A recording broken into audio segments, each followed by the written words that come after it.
Hey everyone, thank you so much for your continued support with Show Up to Win.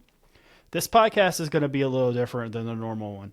I usually have a guest. This time I'm just going to have just a monologue by myself, tell you some wisdom that I feel like I want to share. Everything about this podcast is about the listener.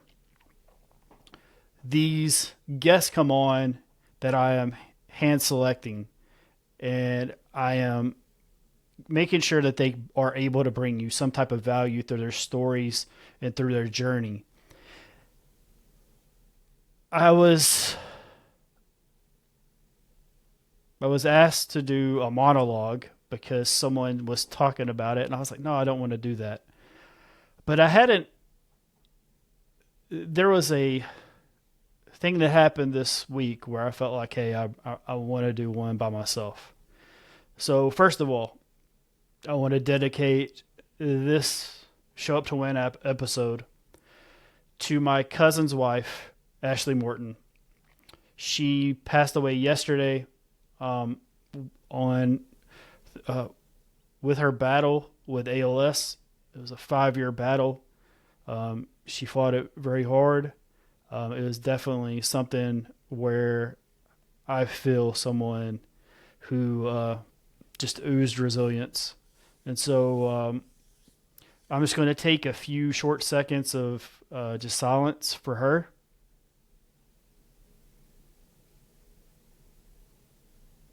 Thank you so much.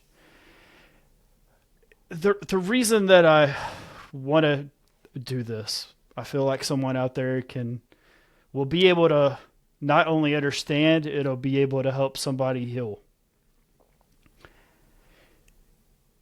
And I'm going to do this through my healing journey.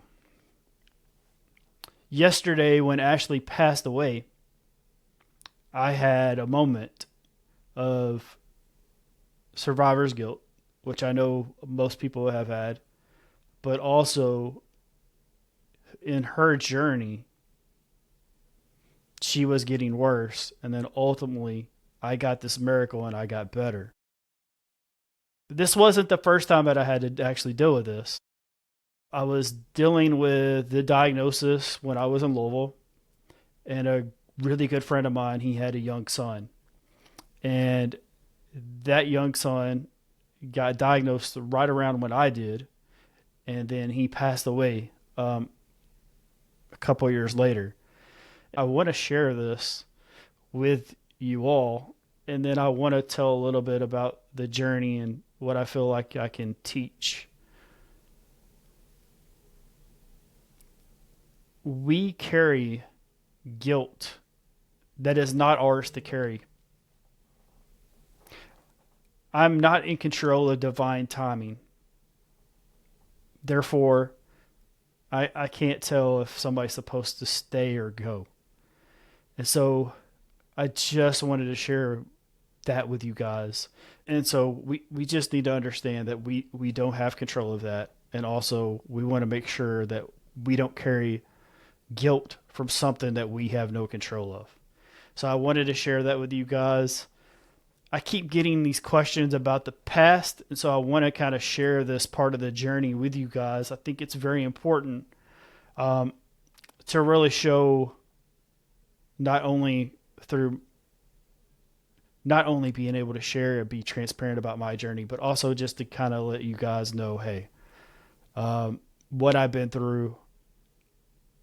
I haven't been Mr. Show Up to Win the whole entire time. I don't feel like any one of you guys expected that.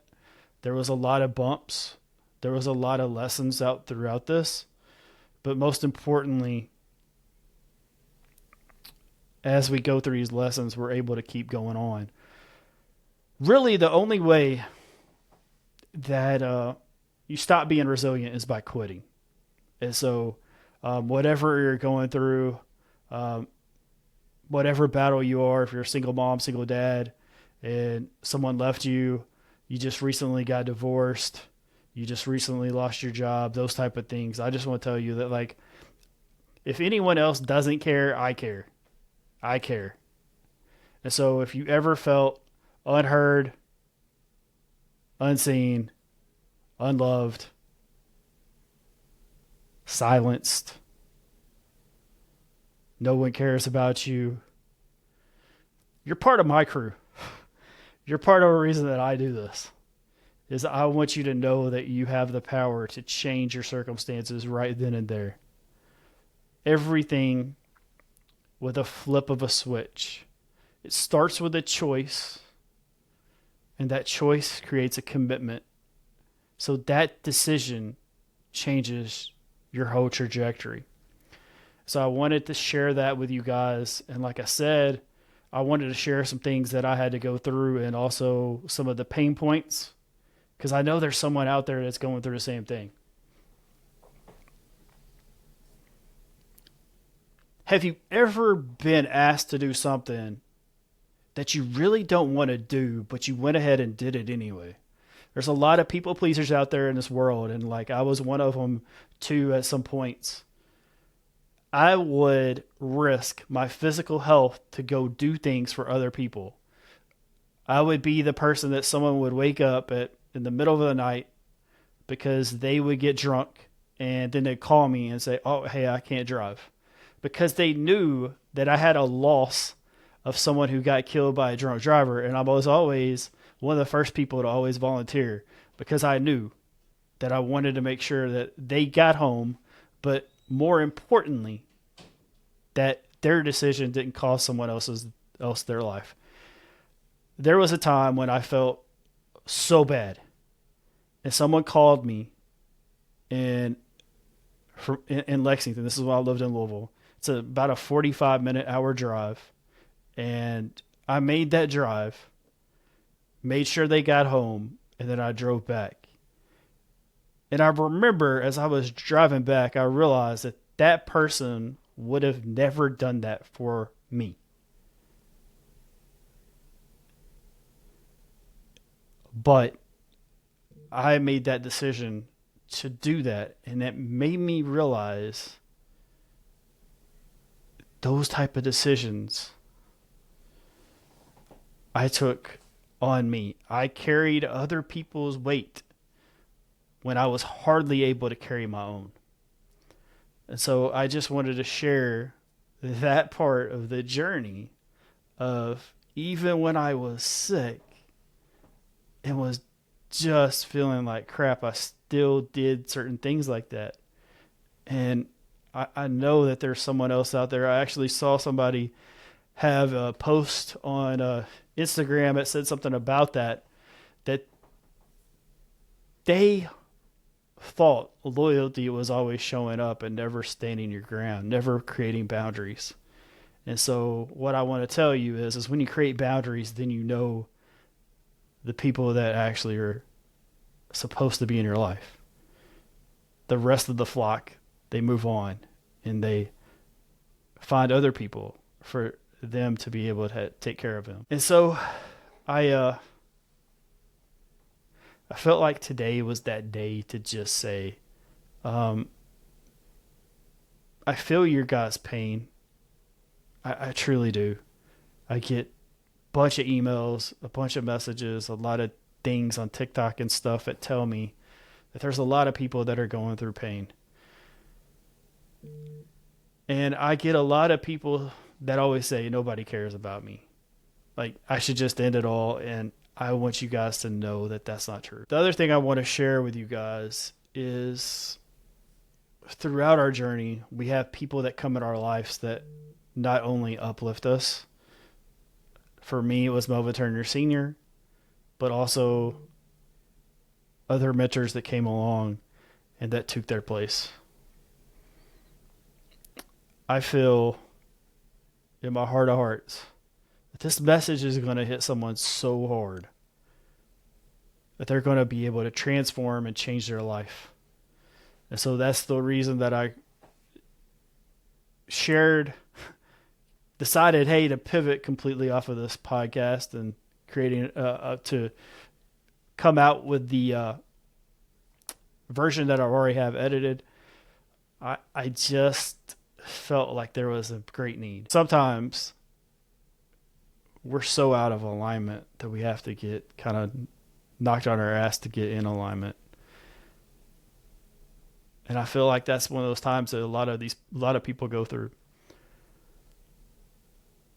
I've been meeting a lot of really great people throughout this whole process, throughout this last year, and even in the last few months that have just like been attracted to my energy, attracted to some things. But I had people that are just like, man, I know this dude's going someplace that I want to get to know you. And so I wanted to share that because that puts more responsibility on me. That's what I would have felt like if 5 years ago, probably, even 2 years ago. I don't feel that way anymore. All of these things are not mine to carry. I just have to have the trust and the faith that these things are going to be taken care of. And so this is not supposed to be a super long podcast today. This was completely out of a whim, and this is just a gut feeling. And I'm one of those type people. I like to trust my gut, my intuition. And so this is the reason for this podcast. I'm really looking forward to some feedback, and I'm really looking forward to who this podcast hits home the most. But I just want to let y'all know I appreciate you guys. I love y'all very much. You guys are so wonderful. I'm looking forward to getting to meet you guys at some of the book things that I've got going on later on in the year, but also just getting to know people online. And so, again, I like to dedicate this to my cousin's wife, Ashley. She was a wonderful person, tremendous heart, with a great personality, and that's someone that I really love and care about. And so, Ashley, like, rest in peace. Look over us. Your daughter and your husband, definitely make sure that they are taken care of. I appreciate you guys. Love you all. Show up to win.